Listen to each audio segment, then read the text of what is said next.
நாம ஏதோ ஷூட்டிங்லேருந்து நேராக வந்து சிஎம் ஆன மாதிரியே சில பேர் ஒரு இமேஜ் கிரியேட் பண்ணுறாங்க. அவங்களுக்கு அவங்க ஆசைப்படுற லாங்குவேஜ்லேயே சொல்கிறோம், அது வெறும் ரீல் தான், ரியல் கிடையாது. ஒரு சாதாரண நடிகனாக தான் நம்ம கெரியர் தொடங்குச்சு. அப்புறம் அப்படியே சின்சியராக உழைச்சி மேலே வந்தோம். நம்ம கெரியரில் நாம் மேலே வந்ததுக்கு இந்த விஜய் ஒருத்தன் மட்டுமே காரணம் இல்லை, அவனோட உழைப்பு மட்டுமே காரணம் இல்லை. இந்த விஜயோட உழைப்புக்கும் உயர்வுக்கும் பின்னாடி இருக்கிற ஒட்டுமொத்த தமிழ்நாட்டு மக்களோட அன்பும் அரவணைப்பும் தான் காரணம்.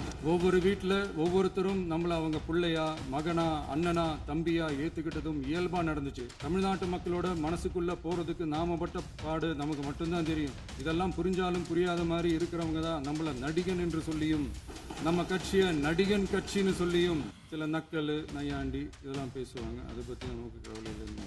இந்த 2026 தேர்தலில் கூட்டணியே இல்லாமல் தனியா நின்னோம். மக்கள் நம்மள தெளிவா புரிஞ்சுக்கிட்டதாலையும் நம்ம டிவிகே தோழர்களோட உழைப்பாலையும் நாம 35% வாக்குகளை வாங்கினோம். 1,72 லட்சம் வாக்குகளோட தமிழ்நாட்டிலேயே தனி பெரும் கட்சியா வந்தோம். தமிழக மக்களாலையும் நம்மளோட ஆதரவு இயக்கங்களாலையும் இதோ இன்னைக்கு இங்க நம்ம டிவிக்கே ஆளும் கட்சியா உட்கார்ந்துருக்கிறோம். மக்களுக்கு சரியான பாதுகாப்பு இல்லாம, நம்ம கூட்ட நிகழ்ச்சிக்கு போதுமான பாதுகாப்பு இல்லாமன்னு இன்னும் வெளியே சொல்ல முடியாத நிறைய சூழ்ச்சிகள் எல்லாத்தையும் தாண்டி தான் நாம் இந்த இடத்துக்கு வந்திருக்கிறோம். But still miles to go. நம்ம டிராவல்ல எல்லாத்துக்கும் உச்சமா நம்மளோட சொந்தங்கள், நம்மளோட உறவுகள், 41 பேர் கரூர் சம்பவத்தில் இழந்த வேதனை எல்லாம் எப்படி சொல்றதுனே தெரியல. நம்ம மனசு விட்டு என்னைக்கும் அந்த வலியும் வேதனையும் நீங்கவே நீங்காது. அதுலேயும் நம்ம மேலேயே பழி போட்ட கொடுமையெல்லாம் இருக்கும் பாருங்க, அதெல்லாம் வேற லெவலுங்க. என்னத்துக்கு அப்படியெல்லாம் செஞ்சாங்கன்னு தெரியல. அரசியல்னா இப்படியெல்லாம் கொடூரமாக இருக்கணுமா என்ன? 2017 கடைசியில் இருந்து 2026 ஏப்ரல் வரைக்கும் இருந்த புண்ணியவான்கள் ஆட்சியில் ஒவ்வொரு டிபார்ட்மெண்ட்லையும் போட்ட ஏராளமான ஓட்டைகளை அடைச்சிக்கிட்டே படிப்படியா மக்களுக்கு நல்லதையும் செஞ்சுக்கிட்டே வருவோம். அதனால தான் நமக்கு எதிராக யார் யாரோ சேரவே மாட்டாங்கன்னு நினைச்சவங்கலாம் ஒன்னா சேர்றாங்க. நம்ம ஆட்சிக்கு டேட்டு குறிக்கிறாங்க. சரி, அவங்கள நம்ம மக்களே பார்த்துப்பாங்க, அதை விடுங்க.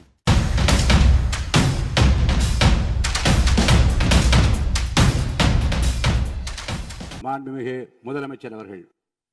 மாண்புமிகு பேரவைத் தலைவர் அவர்களே, மாபெரும் தலைவர்கள் வழிநடத்திய மாண்பும் மாபெரும் வரலாற்று சிறப்பு கொண்ட இந்த சட்டமன்ற பேரவையின் 17வது சட்டமன்ற பேரவைக்கு நம்மையும் நம்ம தமிழக வெற்றி கழகத்தை சார்ந்த சட்டமன்ற உறுப்பினர்களையும் தேர்ந்தெடுத்து அனுப்பின நிரந்தரமாக என் நெஞ்சில் குடியிருக்கும் தாயன்புமிக்க தமிழக மக்கள் அனைவருக்கும் என்னுடைய மனப்பூர்வமான நன்றிகள். 17வது சட்டமன்ற கூட்டத்தொடரின் முதல் ஆளுநர் உரையின் மீதான நன்றி தெரிவிக்கும் தீர்மானத்திற்கு பதிலுரை வழங்க வாய்ப்பளித்த மாண்புமிகு பேரவைத் தலைவருக்கு நம் வணக்கத்தை தெரிவித்துக் கொள்கிறோம். மாண்புமிகு பேரவைத் தலைவர் அவர்களே, இந்த 17வது மாமன்றத்தில் அதிகப்படியான 12 கட்சிகளை சேர்ந்த பிரதிநிதிகள் தேர்ந்தெடுக்கப்பட்டிருக்கும். நாம கொள்கை ரீதியாகவும் நிலைப்பாடு ரீதியாகவும் வேறுபட்டு இருந்தாலும் மக்கள் பணி செய்வதுதான் நம்ம எல்லாருக்கும் பிரைமரியா இருக்கிற ஒரே எய்ம். அந்த வகையில தான் நம்ம எல்லாருமே நம்ம மக்களால் அங்கீகரிக்கப்பட்டு சட்டமன்றத்திற்கு வந்திருக்கிறோம். அதனால நாம கருத்தால் வேறுபட்டாலும் மக்கள் சேவை என்ற நோக்கத்தில் நம்ம மாநிலம் சார்ந்த விஷயங்கள்ல நாம எல்லாரும் ஒன்றிணைந்து பயணிச்சா நம்ம தமிழ்நாடு என்னைக்கும் எதிலையும் முதன்மை மாநிலமாக திகழும். ஆளுநர் உரைக்கு நன்றி தெரிவிக்கும் தீர்மானத்தில் பேசின மாண்புமிகு உறுப்பினர்களுக்கு நன்றி. எதிர்த்து பேசினாதான் எதிர்கட்சின்னு ப்ரூவ் பண்ண முடியும்னு நினைச்சுக்கிட்டு பேசின எதிர்கட்சியை சேர்ந்த எதிர்கட்சி தலைவர் உள்ளிட்ட மாண்புமிகு உறுப்பினர்களுக்கும் வணக்கமும் நன்றியும். பதிலுரை வழங்குற அதே நேரத்தில் நம்மளை சட்டமன்ற உறுப்பினராக தேர்ந்தெடுத்த பெரம்பூர் தொகுதி மக்களுக்கு நம்மளோட நெஞ்சார்ந்த நன்றிகள். அதே மாதிரி ராஜினாமா பண்ணிட்டாலும் நம்மளை தேர்ந்தெடுத்த திருச்சி கிழக்கு மக்களுக்கும் இந்த மன்றத்தில் நம்மளோட நன்றியை பதிவு செய்கிறோம். அப்புறம் நம்மளோட அரசியல் பயணத்தை பற்றியும் கொஞ்சம் பதிவு செய்ய விரும்புகிறோம். நாம் ஏதோ ஷூட்டிங்லேருந்து நேராக வந்து சிஎம் ஆன மாதிரியே சில பேர் ஒரு இமேஜ் கிரியேட் பண்ணுறாங்க. அவங்களுக்கு அவங்க ஆசைப்படுற லாங்குவேஜ்லேயே சொல்கிறோம், அது வெறும் ரீல் தான், ரியல் கிடையாது. ஒரு சாதாரண நடிகனாக தான் நம்ம கெரியர் தொடங்குச்சு. அப்புறம் அப்படியே சின்சியராக உழைச்சி மேலே வந்தோம். நம்ம கெரியரில் நாம் மேலே வந்ததுக்கு இந்த விஜய் ஒருத்தன் மட்டுமே காரணம் இல்லை, அவனோட உழைப்பு மட்டுமே காரணம் இல்லை. இந்த விஜயோட உழைப்புக்கும் உயர்வுக்கும் பின்னாடி இருக்கிற ஒட்டுமொத்த தமிழ்நாட்டு மக்களோட அன்பும் அரவணைப்பும் தான் காரணம். ஒவ்வொரு வீட்டில் இருக்க ஒவ்வொருத்தரும் நம்மளை அவங்க வீட்டில் ஒருத்தனா ஏற்றுக்கிட்டது தான் நமக்கு கடவுளும் மக்களும் தந்த மிகப்பெரிய வரம். அதுக்காகவே கடவுளுக்கு சமமான நம்மளோட சொந்தங்களான தமிழக மக்கள் அனைவருக்கும் மீண்டும் மீண்டும் நன்றி. இப்படி நம்மளை தாயன்போடு அள்ளி அரவணைச்ச தமிழ்நாட்டு மக்களுக்கு நாம் எப்படியெல்லாம் துணையாக இருந்தோம், எப்படியெல்லாம் மக்களோட மக்களா இருந்தோம்னு சொல்றேன். 1990ஸ்லயே ரசிகர் மன்றமா இருந்தப்பவே மக்களுக்கு துணையா நிற்க ஆரம்பிச்சோம். அதுக்கப்புறம் நற்படி மன்றமாகவும் அதுக்கப்புறம் விஜய் மக்கள் இயக்கமாகவும் மாறி மக்களோட மக்களா நின்றுகிட்டு இருந்தோம். 2008 ஈழத் தமிழருக்கு ஆதரவா உண்ணாவிரதம் போராட்டம் செஞ்சோம். போர் முடிவுக்கு வரணும், நம்ம தொப்புள் கூடிய உறவுகளான ஈழத் தமிழர்களுக்கு பாதுகாப்பான நிம்மதியான ஒரு வாழ்வு கிடைக்கணும்னு அன்னைக்கே கோரிக்கை வச்சோம். 2009 ஆரம்பிச்ச விஜய் மக்கள் இயக்கம் வழியா நம்மளோட மக்கள் நல பணிகளை எக்ஸ்டெண்ட் அண்ட் எக்ஸ்பேண்ட் பண்ணிக்கிட்டே வந்தோம். கல்விக்கு துணையா இருந்தோம், சோஷியல் சர்வீஸ் செஞ்சோம், வெள்ள நிவாரணத்தில் துணையா இருந்தோம், கொரோனா காலத்தில் மக்களுக்கு தோள் கொடுத்தோம். விலையில்லா விருந்தகம், குருதியகம், முட்டைப்பால் ரொட்டி திட்டம், விழியகம், பயிலகம், நூலகம், இப்படி பல வழியில மக்களுக்கு துணையா இருந்தோம். அப்புறம் நம்மளோட திரைப்படங்கள்ல நம்மளால முடிஞ்ச வரைக்கும் ஊழல் எதிர்ப்பை சொன்னோம், சமூக நீதியை சொன்னோம், கல்வியை பத்தி சொன்னோம், அரசியலை பத்தி சொன்னோம். அரசியலை பத்தி பேசுனதுனால நம்ம படங்கள் சந்திச்ச இது வரைக்கும் சந்திக்கிற பிரச்சனையை பத்தி எல்லாருக்குமே தெரிஞ்சதுதான். இது மட்டும் இல்லாம 2011 நாகப்பட்டினத்துல மீனவர் பிரச்சனைகளுக்கு ஆதரவா ஒரு பெரிய பொதுக்கூட்டம் நடத்தினோம். மீனவர்கள் மீதான தாக்குதலை கண்டிச்சு பேசி அதுல நம்மளோட எதிர்ப்பை பதிவு செஞ்சோம். 2017 ஜல்லிக்கட்டு போராட்டத்தில் தமிழர் பண்பாட்டு உரிமைக்கான நம்மளோட ஆதரவை தெரிவித்தோம். 2018 ஸ்டெர்லைட் போராட்டம், துப்பாக்கி சூட்டில் பாதிக்கப்பட்ட நம்ம சொந்தங்களை நேரில் சந்திச்சு ஆறுதல் சொன்னோம். 2021 உள்ளாட்சி தேர்தலில் விஜய் மக்கள் இயக்க வேட்பாளர்கள் போட்டியிட்டு ஜெயிச்சாங்க. கல்வி விருது விழா நடத்தி சிறந்த மதிப்பெண் பெற்ற மாணவ மாணவிகளுக்கு ஊக்கத்தொகையும் பரிசும் கொடுத்தோம். 2024 தமிழக வெற்றி கழகத்தை ஆரம்பிச்ச உடனேயே CAA-வை எதிர்த்து அறிக்கை விட்டோம். அரசியல் கட்சி ஆரம்பிச்சு விழுப்புரம் மாவட்டத்தில் விக்கிரவாண்டியில் நம்மளோட முதல் மாநில மாநாட்டிய வெற்றி கொள்கை திருவிழாவை நடத்தினோம். தந்தை பெரியார், பெருந்தலைவர் காமராஜர், அண்ணல் அம்பேத்கர், வீரமங்கை வேலுநாச்சியார், மக்கள் சேவகர் அஞ்சலை அம்மாள்னு நம்மளோட 5 கொள்கை தலைவர்களை அறிவிச்சோம். இந்தியாவிலே 2 பெண் ஆளுமைகளை கொள்கை தலைவர்கள் அறிவிச்ச ஒரே கட்சி நம்ம டிவிக்கு மட்டும்தான் என்ற பெருமையோடு அறிவிச்சோம். பெரியார் சொன்ன மாதிரியே அவர் சொன்னதுல நமக்கு ஏற்புடையதை மட்டும் எடுத்துக்கிட்டோம். அவரோட கடவுள் மறுப்பு கொள்கையில நமக்கு உடன்பாடு இல்லைன்னு ஓப்பனா அறிவிச்சோம். நமக்கு கடவுள் நம்பிக்கை உண்டுன்னு அறிவிச்சோம். யாரோட நம்பிக்கைக்கும் நாம் எதிரானவங்க இல்லைன்னு தெளிவா அறிவிச்சோம். பெண் கல்வி, பெண்கள் முன்னேற்றம், சமூக சீர்திருத்தம், சமூக நீதி, இப்படி பெரியாரோட கருத்துக்களை நிறையவே ஏத்துக்கிட்டோம்னு அறிவிச்சோம். அண்ணல் அம்பேத்கரோட சம வாய்ப்பு, சம நீதி, சமத்துவத்தை ஃபாலோ பண்ணுவோம்னு அறிவிச்சோம். பெருந்தலைவர் காமராஜரோட மதச்சார்பின்மையை ஏத்துக்கிட்டதோட அவரோட நேர்மையான நிர்வாகத்தையே ஒரு கொள்கையா ஏத்துக்கிட்டோம்னு அறிவிச்சோம். வீரமங்கை வேலு நாச்சியாரோட மண் மீட்பையும் சமூக நல்லிணக்கத்தையும் பின்பற்றுவோம்னு அறிவிச்சோம். மக்கள் சேவகர் அஞ்சலை அம்மாளோட விடுதலை வேட்கையையும் மக்களோட வாழ்வாதாரத்துக்காக உறுதியாக நிற்கிறதையும் பின்பற்றுவோம்னு சொன்னோம். எல்லாருக்கும் எல்லாமும் கிடைக்கணும், எம் மதமும் நம் மதம்னு சொல்லி மதச்சார்பற்ற சமூக நீதி தான் நம்ம கொள்கைன்னு அறிவிச்சோம். நம்ம கொள்கை எதிரி யாரு, அரசியல் எதிரி யாருன்னு ஓப்பனா அறிவிச்சோம். எல்லாத்துக்கும் மேல பிறப்புக்கும் எல்லா உயிருக்கும்ன்றத நம்மளோட அடிப்படை அரசியல் கோட்பாட்டா அறிவிச்சுட்டு தான் அரசியலுக்கே வந்தோம். நம்ம மதுரை மாநாட்டில் நம்மளோட தேர்தல் அரசியல் மற்றும் ஆட்சி அதிகார அரசியல் வழிகாட்டியா அறிஞர் அண்ணாவையும் புரட்சி தலைவர் எம்ஜிஆரையும் ஏத்துக்கிட்டதா அறிவிச்சோம். அப்புறம் இன்னனையும் நாம இங்க பதிவு செஞ்சே ஆகணும். எல்லாரும் கட்சி ஆரம்பிச்சுட்டு தான் ஒவ்வொரு வீட்டுக்குள்ளேயும் போவாங்க. ஆனா நாம ஒவ்வொரு வீட்டுக்குள்ளேயும் போனதுக்கு அப்புறம் தான் கட்சியவே ஆரம்பிச்சிருக்கிறோம்.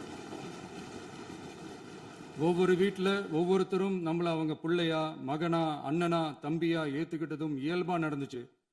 தமிழ்நாட்டு மக்களோட மனசுக்குள்ள போறதுக்கு நாம பட்ட பாடு நமக்கு மட்டும்தான் தெரியும். இதெல்லாம் புரிஞ்சாலும் புரியாத மாதிரி இருக்கிறவங்க தான் நம்மள நடிகன் என்று சொல்லியும், நம்ம கட்சியை நடிகன் கட்சின்னு சொல்லியும் சில நக்கல், நையாண்டி இதெல்லாம் பேசுவாங்க. அதை பத்தி நமக்கு கவலை இல்லைன்னு. இப்படி நம்ம அரசியல் பயணம் ரொம்ப டிரான்ஸ்பரண்டா தான் ஆரம்பிச்சிருக்கு. இந்த 2026 தேர்தலில் கூட்டணியே இல்லாமல் தனியா நின்னோம். மக்கள் நம்மளை தெளிவா புரிஞ்சுக்கிட்டதாலையும் நம்ம டிவிகே தோழர்களோட உழைப்பாலையும் நாம 35% வாக்குகளை வாங்கினோம். 1,72,00,000 வாக்குகளோட தமிழ்நாட்டிலேயே தனி பெரும் கட்சியா வந்தோம். தமிழக மக்களாலையும் நம்மளோட ஆதரவு இயக்கங்களாலையும் இதோ இன்னைக்கு இங்க நம்ம டிவிகே ஆளும் கட்சியா உட்கார்ந்துருக்கிறோம். இந்த ஆளும் கட்சியா ஆனதும் அவ்வளவு சாதாரணமாலாம் நடந்துடல. 2.25 வருஷத்துல ஆட்சிக்கு வந்துட்டீங்கன்னு ரொம்ப கிண்டலா கேலியா சிலர் பேசுறாங்க. எங்களோட இந்த 2.25 வருஷ டிராவல்ல எவ்வளவு வலியும் வேதனையும் இருக்குது. நம்மளோட மக்கள் சந்திப்புக்கே அவ்வளவு இடையூறு, அவ்வளவு தடைகள், ஊர் உலகத்துல யாருக்கும் இல்லாத ஒன்னா நமக்கு மட்டுமேன்னு தனியா ஸ்பெஷலா எக்ஸ்க்ளூசிவா நிறைய நிபந்தனைகள், நெருக்கடிகள், கட்டுப்பாடுகள், நம்மளை சந்திக்க வர்ற மக்களுக்கு சரியான பாதுகாப்பு இல்லாம, நம்ம கூட்ட நிகழ்ச்சிக்கு போதுமான பாதுகாப்பு இல்லாமன்னு இன்னும் வெளியே சொல்ல முடியாத நிறைய சூழ்ச்சிகள் எல்லாத்தையும் தாண்டி தான் நாம் இந்த இடத்துக்கு வந்திருக்கிறோம். But still miles to go. நம்ம டிராவல்ல எல்லாத்துக்கும் உச்சமா நம்மளோட சொந்தங்கள், நம்மளோட உறவுகள், 41 பேர் கரூர் சம்பவத்தில் இழந்த வேதனை எல்லாம் எப்படி சொல்றதுனே தெரியல. நம்ம மனசை விட்டு என்னைக்கும் அந்த வலியும் வேதனையும் நீங்கவே நீங்காது. அதுலயும் நம்ம மேலேயே பழி போட்ட கொடுமையெல்லாம் இருக்கும் பாருங்க, அதெல்லாம் வேற லெவலுங்க. என்னத்துக்கு அப்படியெல்லாம் செஞ்சாங்கன்னு தெரியல. அரசியல்னா இப்படியெல்லாம் கொடூரமா இருக்கணுமா என்ன?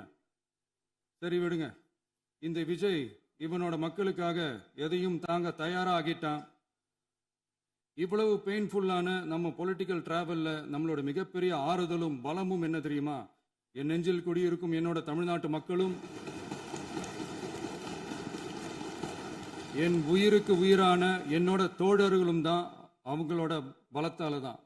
அன்னைக்கு 1967 முன்னாள் முதல்வர் மாண்புமிகு அறிஞர் அண்ணா அவர்கள் தலைமையில் அமைஞ்ச சாமானியர்களோட ஆட்சி மாதிரி, 1977 முன்னாள் முதல்வர் மாண்புமிகு புரட்சி தலைவர் எம்ஜிஆர் அவர்கள் தலைமையில் அமைஞ்ச மிக சாமானியர்களோட ஆட்சி மாதிரி, இதோ இன்னைக்கு அதே வரிசையில 2026 சட்டமன்ற தேர்தலில் இந்த விஜயோட தோழர்கள் இடம்பெற்ற ஒரு மிக மிக சாமானியர்களின் ஆட்சி அமைஞ்சிருக்கு. வாகை சூடும் வரலாறு திரும்பி இருக்கிறது. இப்படி ஒரு தீர்ப்பை மக்கள் அளிச்சதுனால தான் தமிழக வரலாற்றில் ஒரு மகத்தான கூட்டணி ஆட்சியை நாம் அமைச்சிருக்கிறோம். இளைஞர்களால என்ன செய்ய முடியும், பெண்களால என்ன செய்ய முடியும்னு கேட்டவங்களுக்கான பதில் தான் இன்னைக்கு அமைஞ்சிருக்கிற நம்ம ஆட்சி. ஒரே ஒரு குடும்பம் மட்டும் முக்கியம்னு சொல்றது நம்மளோட ஆட்சி அதிகார அரசியல் இல்ல. தமிழ்நாட்டில் இருக்கிற ஒவ்வொரு குடும்பமும் முக்கியம்னு சொல்றது தான் நம்ம அரசியல். நம்மளோட ஆட்சி அதிகாரம் அதான் நம்மளோட மனசாட்சி உள்ள மக்கள் ஆட்சி. இந்த 2026 தேர்தலில் யாராலும் உடைக்கவே முடியாதுன்னு சொன்ன மதத்தை உடைச்சோம், சாதியை உடைச்சோம், முக்கியமா காசு கொடுத்து ஓட்டு வாங்குற ஒரு நச்சு கலாச்சாரத்தையே சுக்கு நூறா தூள் தூளா உடைச்சிருந்தோம். நாம கிளீன் கவர்னன்ஸ் அண்ட் குட் கவர்னன்ஸ்ல உறுதியா இருக்கிறோம். இப்ப மட்டும் இல்ல, எப்பவுமே இப்படிதான் இருப்போம். இதுல 100% இது உண்மைன்றதுனால தான் பாரம்பரியமான தினத்தந்தி பத்திரிகை ஊழலின் ஊற்றுக்கண் அடைக்கப்படுகிறதுன்னு 16/6/2026 அன்னைக்கு ஒரு தலையங்கமே எழுதியிருக்கு. ஒரு தவறு செய்தால், அது தெரிந்து செய்தால் அவன் தேவன் என்றாலும் விடமாட்டேன் என்று எம்ஜிஆர் அன்று பாடினார். அதை இன்று விஜய் செயலில் காட்டுகிறார்னு அந்த எடிட்டோரியல்ல எழுதியிருக்கு. இந்த நேரத்தில் தினத்தந்திக்கு நம்மளோட நன்றியை தெரிவிச்சுக்கிறோம். அரசியலுக்கு வந்து 2 வருஷம் தான் ஆகுது. உங்களுக்கு என்ன தெரியும், உங்களால என்ன முடியும்னு கேலியா கேட்டவங்களுக்கு தினத்தந்தியோட பதிலை இப்போதைக்கு போதும்னு நினைக்கிறேன். என்னென்னமோ செய்வான்னு சொல்றானே இந்த விஜய், பல வருஷமா இருக்கிற ஒரு பதவி வெறி பிடிச்ச அரசியலை உடைச்சி எப்படி செய்வான்னு நம்ம மக்களை யோசிச்சிருவாங்க. இதோ இப்போ நம்ம மக்களுக்கு புரிஞ்சிருக்கும். இப்பவும் சொல்றோம், இது வெறும் ஆரம்பம் தாங்க. இந்த மாபெரும் சபையிலிருந்து கேட்கிற மக்களே, நமக்கு கொஞ்சம் அவகாசம் கொடுங்க. இதுக்கு முன்னாடி, அதாவது 2017 கடைசியில இருந்து 2026 ஏப்ரல் வரைக்கும் இருந்த புண்ணியவான்கள் ஆட்சியில ஒவ்வொரு டிபார்ட்மெண்ட்லயும் போட்ட ஏராளமான ஓட்டைகளை அடைச்சிக்கிட்டே படிப்படியா மக்களுக்கு நல்லதையும் செஞ்சுக்கிட்டே வருவோம். அதனாலதான் நமக்கு எதிரா யார் யாரோ சேரவே மாட்டாங்கன்னு நினைச்சவங்க எல்லாம் ஒன்னா சேர்றாங்க. நம்ம ஆட்சிக்கு டேட்டு குறிக்கிறாங்க.